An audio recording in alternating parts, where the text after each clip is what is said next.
Assalamualaikum warahmatullahi wabarakatuh. Perkenalkan, nama saya Zikra Amalia, kelas 10 TLM.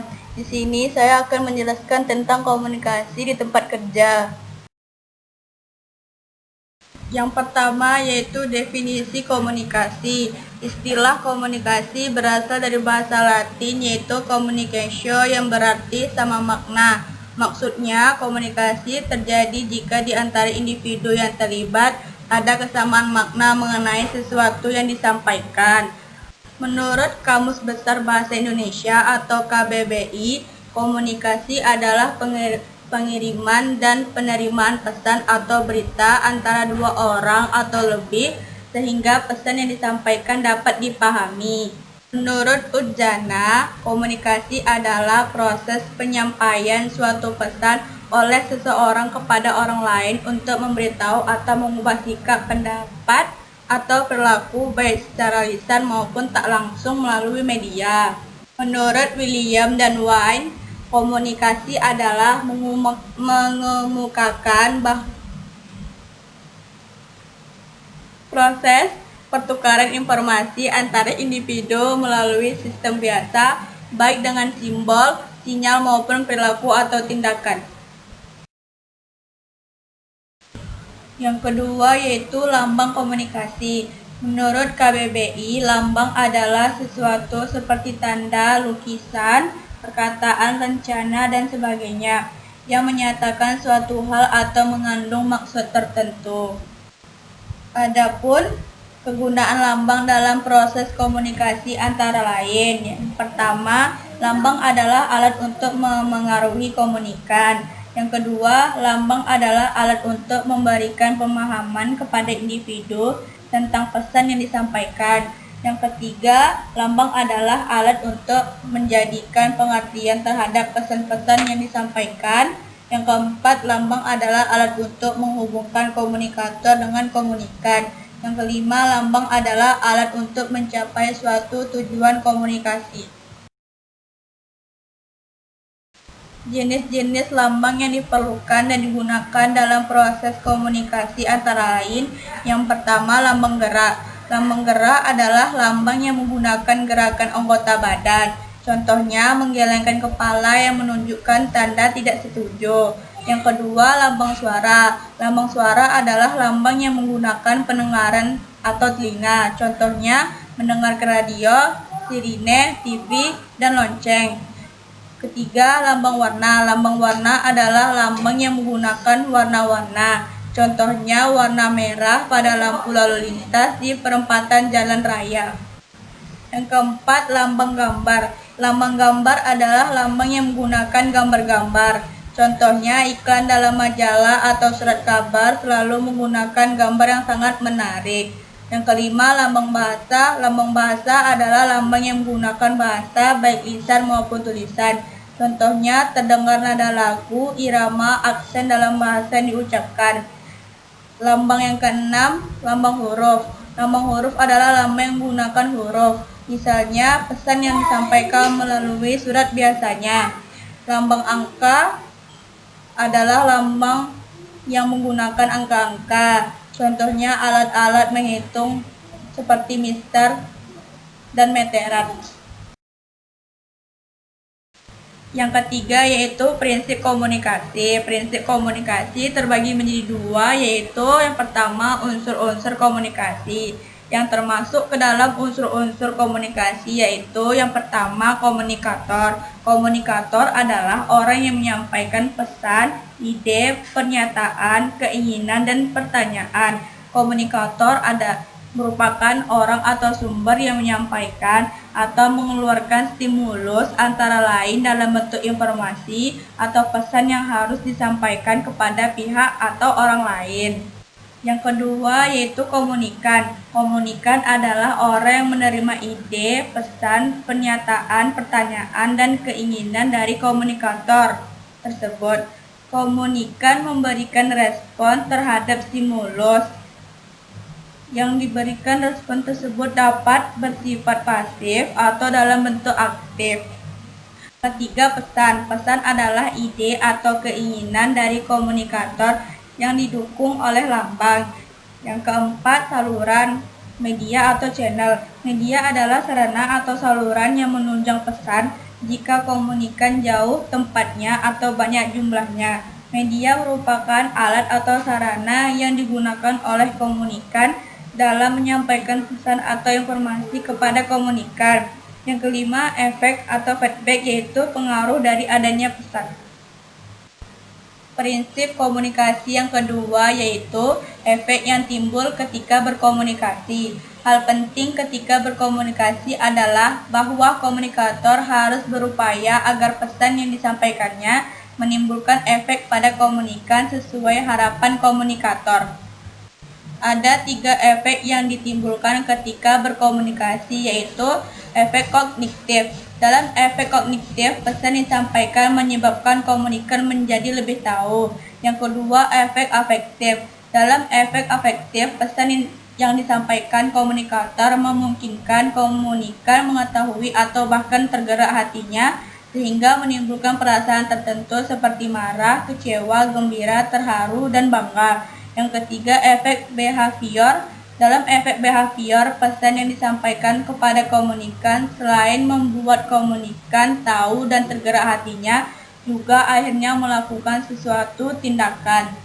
Contoh efek dalam komunikasi adalah penjualan atau produsen membuat iklan mengenai barang yang diproduksi di televisi, sehingga masyarakat atau calon pembeli menjadi tahu mengenai barang tersebut dan mereka menyukai iklan tersebut. Karena menyukai iklan tersebut, akhirnya muncul tindakan yang dilakukan untuk membeli barang yang ditawarkan. Selanjutnya, proses komunikasi. Terdapat 2 macam proses komunikasi. Yang pertama yaitu proses komunikasi secara langsung atau tatap muka. Maksudnya, proses komunikasi secara langsung adalah bahwa komunikator dengan komunikan berkomunikasi secara langsung sehingga komunikator dapat melihat reaksi dari komunikan. Yang kedua, proses komunikasi bermedia. Pada proses ini, komunikator dengan komunikan berkomunikasi secara tidak langsung karena menggunakan media atau sarana untuk meneruskan suatu pesan kepada komunikan yang jauh tempatnya atau banyak jumlah komunikannya. Berdasarkan jumlah komunikannya, proses komunikasi bermedia terbagi menjadi 2, yaitu yang pertama komunikasi bermedia massa, yaitu komunikasi dengan menggunakan sarana seperti televisi, surat kabar, radio, majalah, dan bioskop. Komunikator menyampaikan pesan melalui media kepada komunikan yang berjumlah banyak. Yang B, komunikasi bermedia nirmasa, yaitu komunikasi dengan menggunakan sarana seperti surat, telepon, faksimile, telegram, telex, kaset video, dan lain-lain.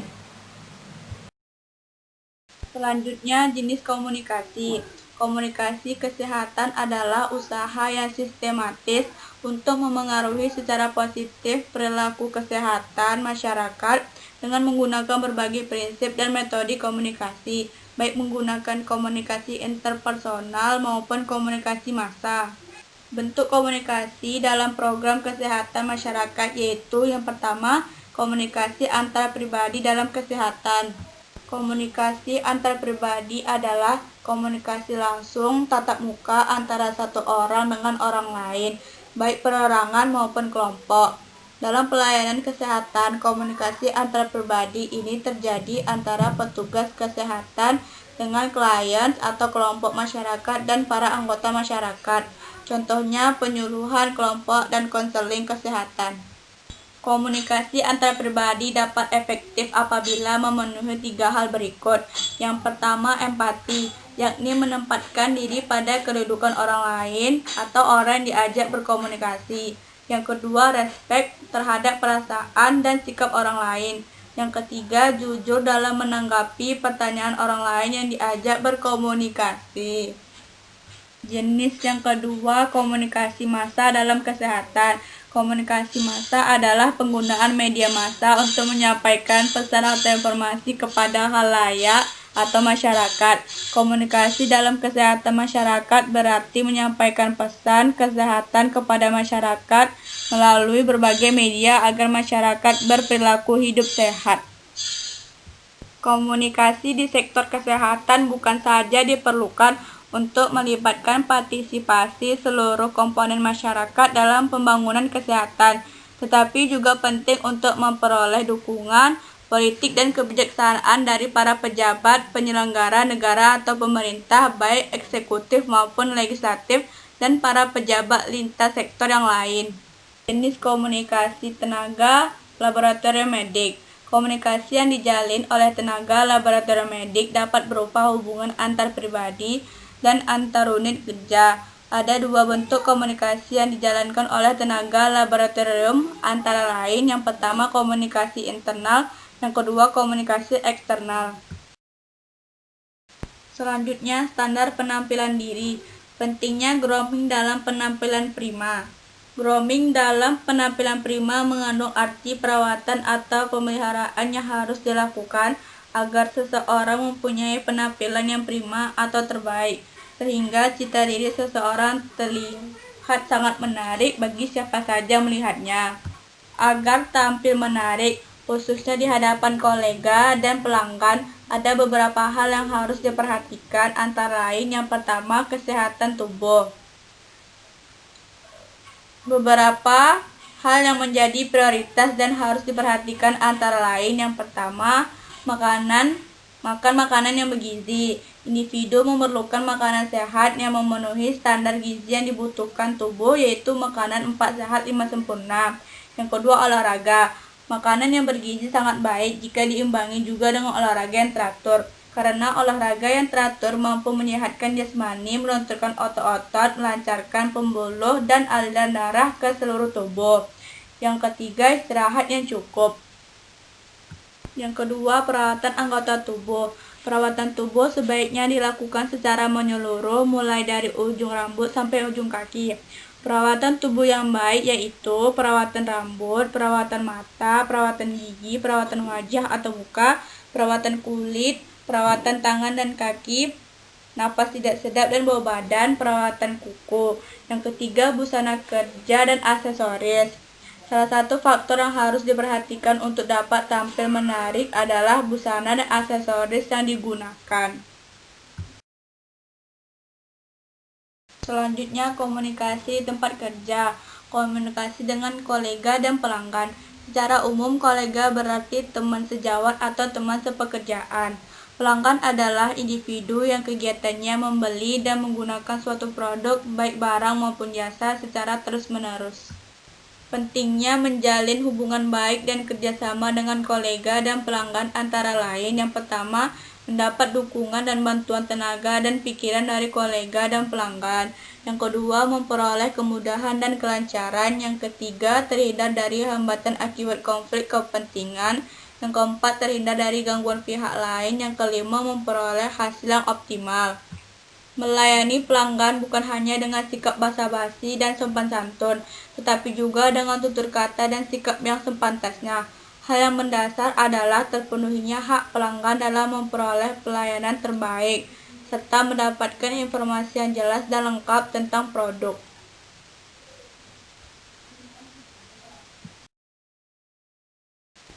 Selanjutnya, penanganan keluhan pelanggan di laboratorium klinik. Pemeriksaan laboratorium untuk penanganan keluhan di laboratorium klinik meliputi yang pertama, verifikasi. Verifikasi merupakan tindakan pencegahan terjadinya kesalahan dalam melakukan kegiatan laboratorium, mulai dari tahap pra-analitik sampai dengan melakukan pencegahan ulang setiap tindakan atau proses pemeriksaan. Adapun verifikasi yang harus dilakukan sebagai berikut. Yang pertama, tahap pra-analitik, yang kedua tahap analitik, yang ketiga tahap pasca analitik. Yang kedua, audit. Audit adalah proses menilai atau memeriksa kembali secara kritis berbagai kegiatan yang dilaksanakan di dalam laboratorium. Audit dibagi menjadi dua, yaitu audit internal. Audit internal dilakukan oleh tenaga laboratorium yang sudah senior. Yang kedua, audit eksternal. Audit eksternal bertujuan memperoleh masukan dari pihak lain di luar laboratorium atau pemakai jasa laboratorium terhadap pelayanan dan mutu laboratorium. Yang ketiga, validasi hasil. Validasi hasil pemeriksaan merupakan upaya untuk memantapkan kualitas hasil pemeriksaan yang telah diperoleh melalui pemeriksaan ulang oleh laboratorium rujukan. Pemeriksaan ulang ini dapat dilakukan dengan cara yang pertama, laboratorium mengirim spesimen dan hasil pemeriksaan ke laboratorium rujukan untuk diperiksa dan hasilnya dibandingkan terhadap hasil pemeriksaan laboratorium pengirim. Yang kedua, persentase tertentu dari hasil pemeriksaan positif dan negatif dikirim ke laboratorium rujukan untuk diperiksa ulang. Sekian penjelasan dari saya. Apabila ada kesalahan mohon dimaafkan. Saya akhiri. Wassalamualaikum warahmatullahi wabarakatuh.